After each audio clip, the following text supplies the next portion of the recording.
वरदान, मैं तुमसे सिर्फ एक चीज चाहती हूँ कि आज के बाद ना केतकी इस कमरे में आनी चाहिए, ना इसकी कोई फोटो होनी चाहिए इस कमरे में, और ना ही कोई सामान। मुझे इसकी कोई भी निशानी मेरे कमरे में नहीं चाहिए।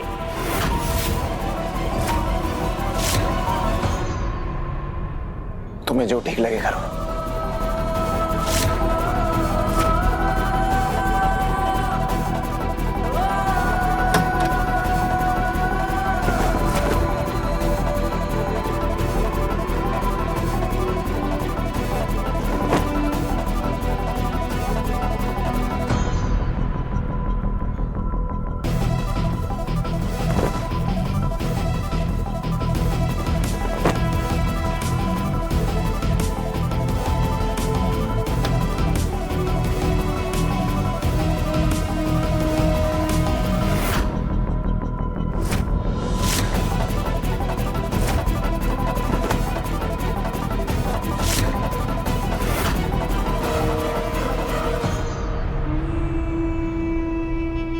देखा देखा शौनक, कितनी ढीठ है ये।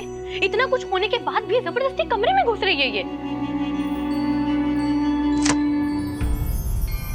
जय श्री राम।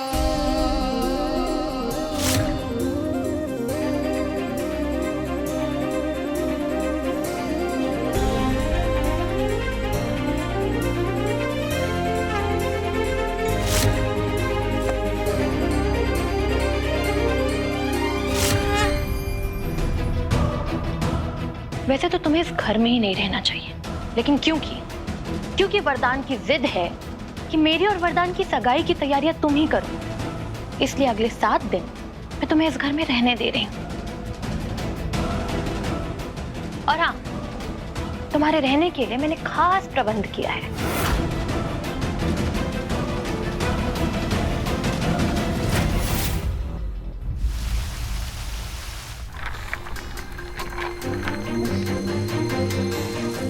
आओ। अब ये जला हुआ स्टोर रूम ही अगले 7 दिनों के लिए तुम्हारा कमरा है, जो कि हर दिन तुम्हें ये याद दिलाता रहेगा कि इसी तरह तुम्हारा संसार भी जल के राख हो चुका है।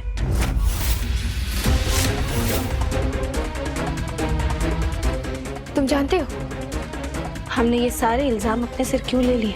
क्योंकि तुम बेवकूफ नहीं, क्योंकि हम वो औरत हैं जो दूसरी औरत का दर्द समझती है।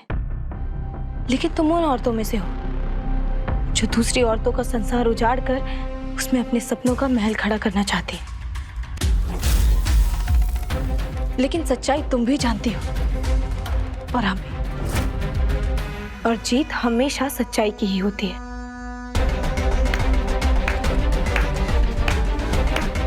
इस कमाल के लेक्चर के लिए तुम्हें मिलता है फर्स्ट प्राइज। और पता है तुम्हारे फर्स्ट प्राइज में तुम्हें क्या मिलता है? 1 मिनट रुको, अभी लेकर आती हूँ।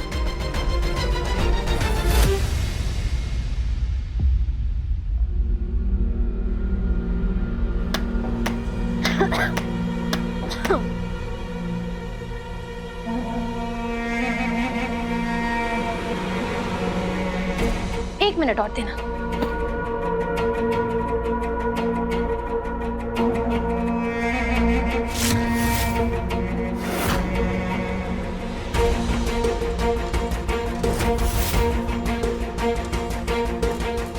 डिवोर्स शब्द में ना 7 अक्षर होते हैं, जिसमें से पहला अक्षर ये डी मैंने यहाँ लगा दिया है। अब आने वाले 6 दिनों में हर दिन यहाँ पर ये एक अक्षर लगाती जाओ, जो तुम्हें हर पल याद दिलाते रहेंगे कि वरदान से फाइनली रिश्ता टूटने का वो पल नजदीक आ रहा है। और पता है केतकी, जब ये 7 अक्षर इस दीवार पर लग जाएंगे ना, तो चुपचाप अपना सामान उठाकर इस घर से चली जाना 7 दिन बाद, और कभी भी पलट कर देखना मत। जो 7 फेरे हमने वरदान जी के साथ लिए हैं, जो 7 वचन हमने एक दूसरे को दिए हैं, और जो 7 जन्मों तक साथ रहने के लिए हमने व्रत किए हैं, उनके आगे तुम्हारे ये 7 अक्षर कुछ भी मायने नहीं रखते। बीतने दो 7 दिन, फिर देखना तुम्हारी ये 7 अक्षरों पर प्रेम के 2.5 अक्षर किस प्रकार भारी पड़ते हैं। ठीक है, तो क्यों ना इस दावे को शर्त में बदलते हैं।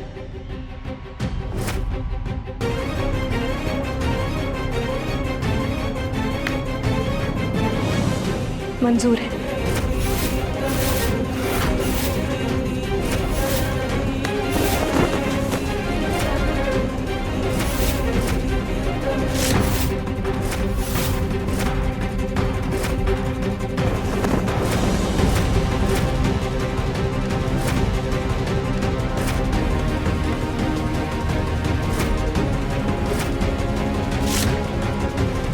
सच्चाई सामने लाने के लिए 7 दिन का समय काफी है।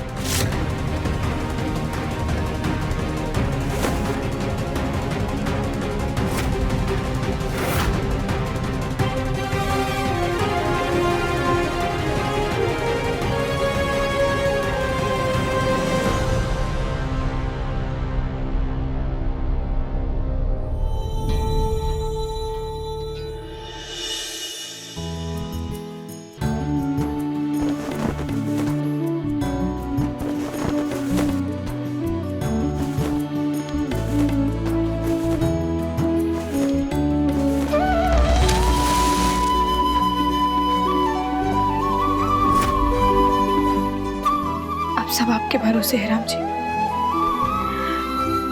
आप पर भरोसा करके हम इतनी बड़ी लड़ाई लड़ने जा रहे हैं। हमारे विश्वास की हार मत होने देना।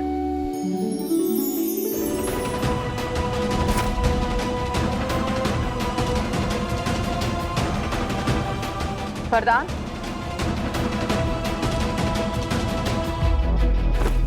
सुनो, मेरा जवाब दे चला गया, कहीं गुस्से में कोई गलत कदम न उठा ले। वरुण, वरुण, वरदान गुस्से में कहीं चला गया, जाओ जाके देखो। जब भी गुस्से में होता तो खुद को तकलीफ देने वाला कोई कदम उठाता। हमें बहुत डर लग रहा है वरुण, तुम जाओ जाके देखो ना। जी माँ।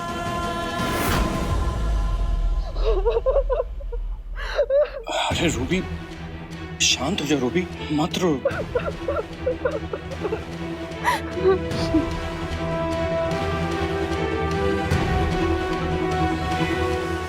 कबीर, हमसे भाभी का दर्द बिल्कुल भी देखा नहीं जा रहा। हमें लगता है हमें घर वालों को सब कुछ सच सच बता देना चाहिए। रूबी, तुम चुप करो, सुनो मेरी बात। तुम्हारी भाभी ने इतना बड़ा त्याग दिया है, अब अगर तुमने सारी सच्चाई सबको बता दी जाकर तो केतकी भाभी का त्याग तो बर्बाद हो जाएगा ना।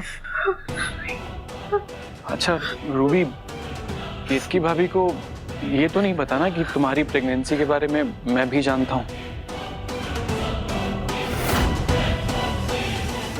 नहीं, लेकिन तुम ऐसा क्यों पूछ रहे? अरे वो क्या है ना कि केतकी भाभी को पता चलेगा कि इतनी बड़ी बात तुमने उनसे छुपाए रखी, लेकिन एक बाहर वाले को पता है तो उन्हें बहुत बुरा लगेगा, उनका दिल टूट जाएगा। ये सही नहीं होगा, इसीलिए। कबीर, क्या हुआ? Are you okay? रुको रुको, हम तुम्हारे लिए पानी लेकर आते। एक मिनट।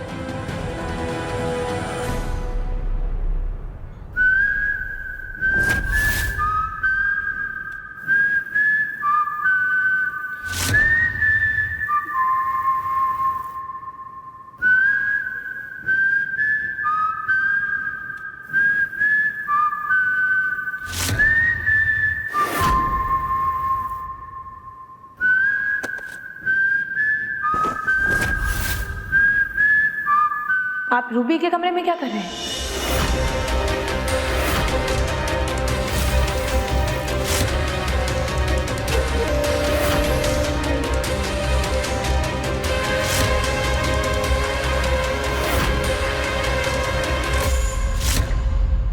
वो क्या है ना, कालिंदी की म्यूजिक क्लास खत्म करके जा रहा था तो गलती से रूबी के रूम में आ गया और फिर इधर उधर की बातें होने लग गई। और अचानक से मुझे बहुत जोर से खांसी आने लग गई। तो रूबी शायद किचन में पानी लेने गई है। लेकिन इस गुलदस्ते के साथ क्या कर रहे हैं आप?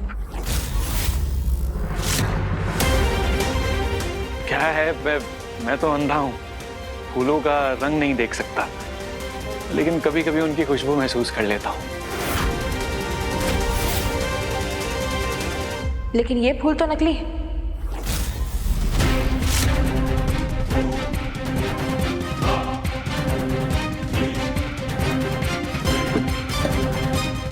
फूल तो नकली है, लेकिन हैं गुलाब के, है ना?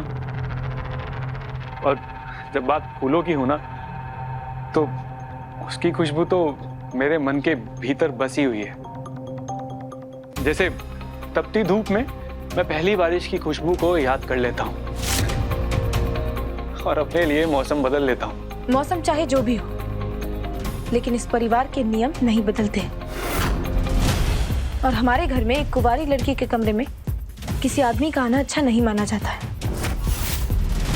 इसीलिए आप अगली बार से हमें बता दिया करिए, हम आपको दरवाजे तक छोड़ देंगे। भाभी, आप तो बुरा मान गई, पर ठीक है, कोई बात नहीं।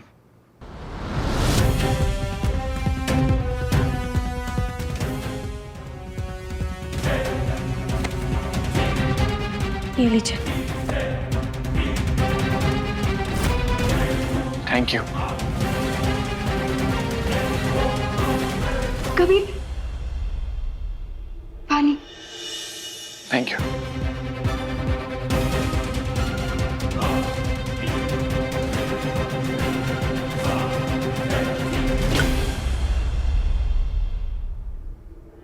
अच्छा, वो कलंदी को बोल दीजिएगा, कल सुबह 9:30 बजे मैं आऊंगा म्यूजिक क्लास के लिए। चलता हूँ।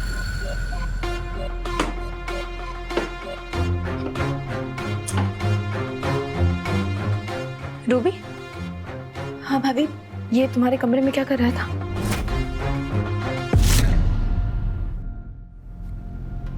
हम बस बातें कर रहे थे भाभी। अच्छा आदमी है कबीर, हमारी थोड़ी दोस्ती भी हो गई। ये सब छोड़िए, घर पर जो भी कुछ हो रहा है भाभी, हमें बिल्कुल भी अच्छा नहीं लग रहा। अगर हमारी वजह से आपका और भैया का।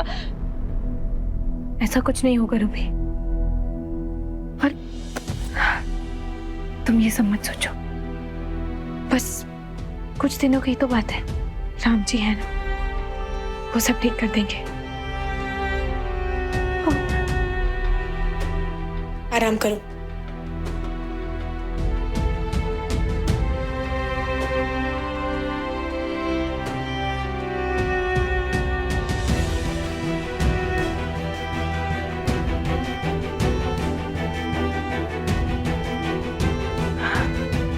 सुबह से 3 बार गौरव को फोन कर चुके हैं और उसने हमारे एक भी फोन का जवाब नहीं दिया। वॉइस नोट भेज देते हैं।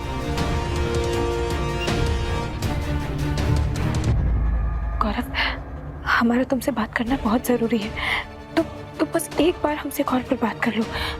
एक बार हमें हमारा पक्ष रखने का मौका तो दो।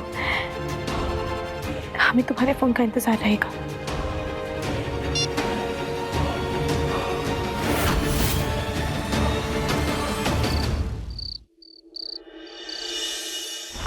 मेरे पैसे दो।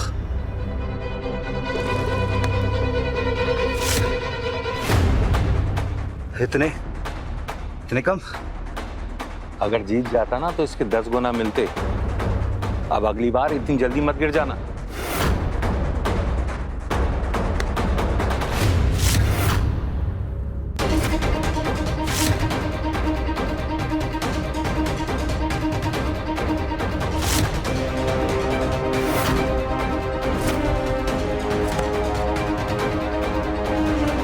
यहाँ कोई फाइट नहीं होगी।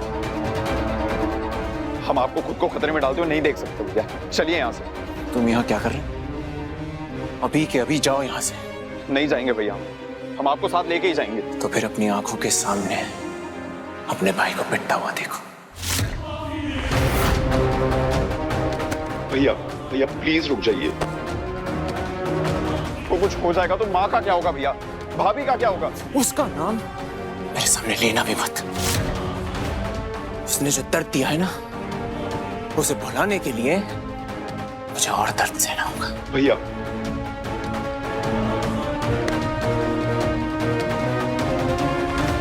किस पर लगा रहे हो पैसा? खुद पर। पता है ना, यहाँ जान की कोई गारंटी नहीं होती। जानता। जब तक तुम हार के गिर नहीं जाओगे ना, तब तक फाइट रुकेगी नहीं भैया। जानता। किससे लड़ना चाहते हो? तुम्हारा सबसे ताकतवर बॉक्सर।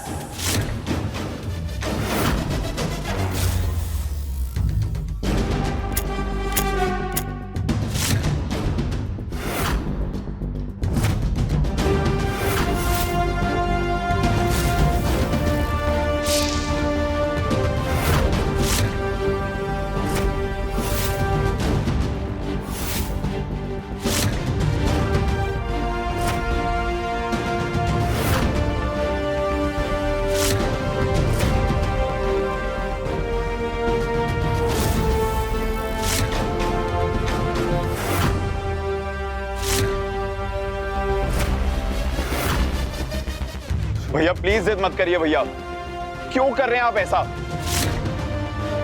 मर जाएगा पक्का।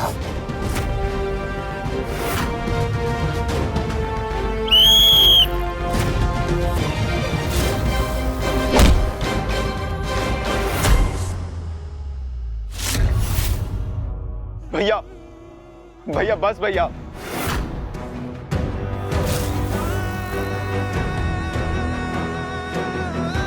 जितना जोर है लगा ले, अपनी सारी भड़ास निकाल ले। आज मैं पिटना चाहता हूं। मार मार।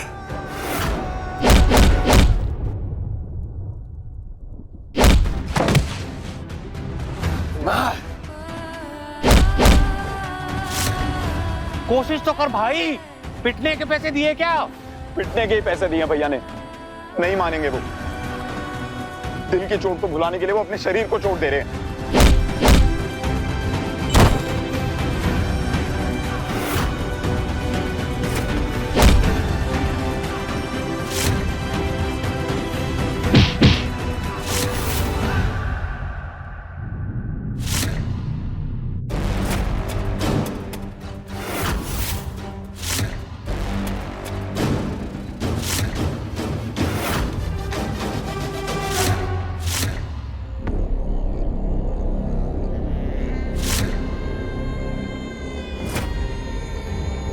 तो ये झूठ है। ये सच है वरदान जी, हम माँ बनने वाले हैं। किसका बच्चा लिए मेरे घर में घूम रही हो तुम?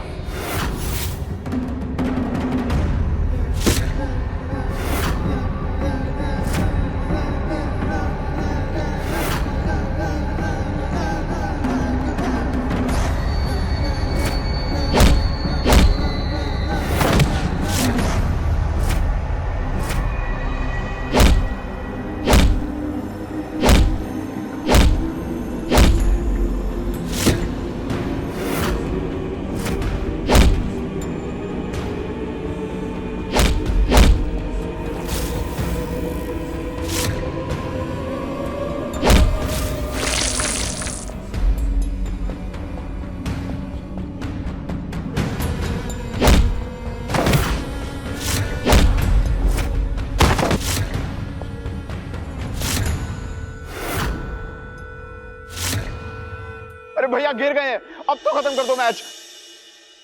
10, 9, 8।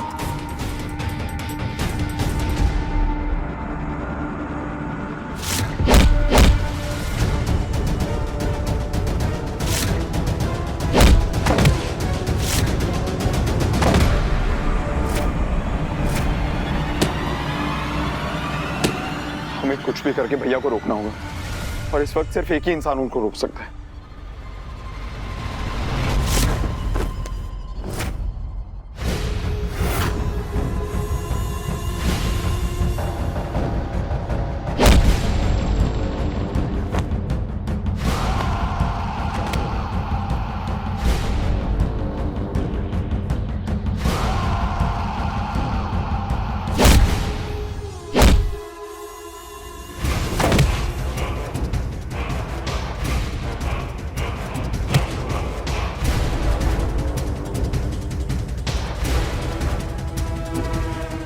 मैंने मैसेज सुन तो लिया है, लेकिन कोई जवाब नहीं दिया। समझ नहीं आ रहा है क्या करें।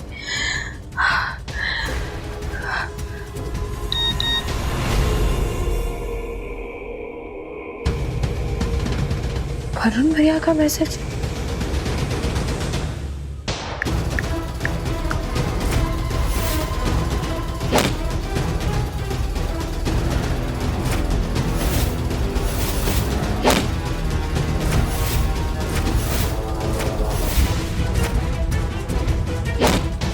वरदान जी,